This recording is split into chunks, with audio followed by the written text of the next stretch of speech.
A reading from the Acts of the Apostles.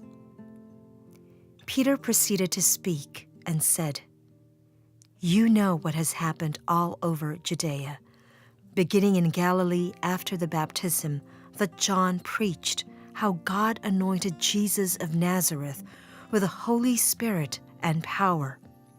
He went about doing good and healing all those oppressed by the devil, for God was with him.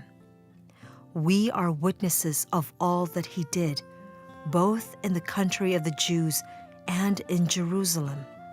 They put him to death by hanging him on a tree. This man God raised on the third day and granted that he be visible, not to all the people, but to us, the witnesses chosen by God in advance, who ate and drank with him after he rose from the dead. He commissioned us to preach to the people and testify that he is the one appointed by God as judge of the living and the dead. To him all the prophets bear witness that everyone who believes in him will receive forgiveness of sins through his name." The word of the Lord. Our first reading on this Easter Sunday comes from the Acts of the Apostles. This is a speech delivered by Saint Peter. Remember, this is the Peter who failed to understand Jesus. This is the Peter who even denied that he knew Jesus. But now he boldly testifies to who Jesus is. After the resurrection of Jesus, after Peter's encounter with the risen Lord, a new understanding came. And now Peter shares this, a spiritual understanding, a truthful understanding of who Jesus is. He begins with a narrative. Everything that had happened to Jesus, beginning with his public ministry, his baptism, and all the good that he has done. And then he says, they killed him, hanging him on a tree. But then enters an interpretation in faith. But God raised him up on the third day. So Peter is now able to read the life of Jesus from another perspective. His encounter with the risen one made Peter understand what was truly happening in Jesus all along. And in his rising from the dead, Peter sees the hand of God. It was God who raised this good man back to life. And Jesus, after his resurrection, has been constituted by the same God as the judge of the living and the dead. And in his name, there will be forgiveness of sins for those who believe.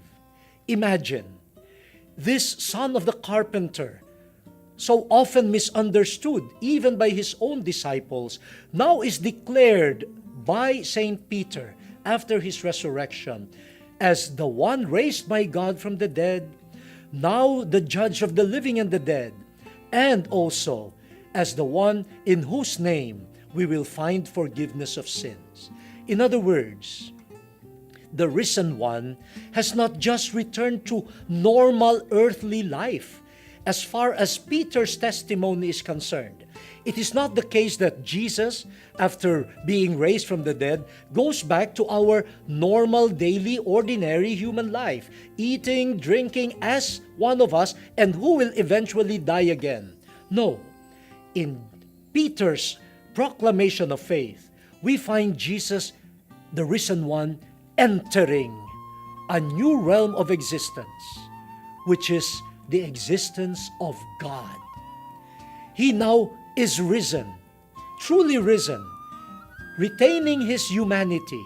We can talk with him, he appears to his friends, he eats with them, but this person who encounters them here and now is not a person that lives in ordinary human existence, but he lives now in the realm of God.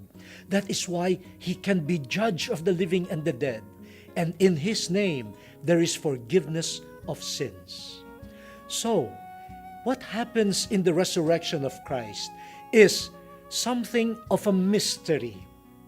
A human being accepted by God has now entered the very existence of God and comes back to his friends, bearing God, appearing to us, bearing the very presence and glory of God. Now, this is not only the triumph of Jesus over sin and death for himself. This is earth-shaking. It changes the course of history. This victory of Jesus changes the course of human life.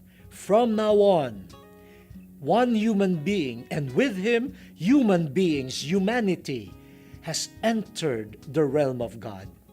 And this one human being could return to us, appear to us, talk with us, bearing not just his human existence, the existence that we know, but bearing God.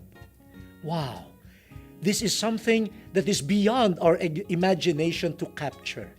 This, like St. Peter's experience, can only be achieved in faith, a faith that is nurtured when we have seen the risen one.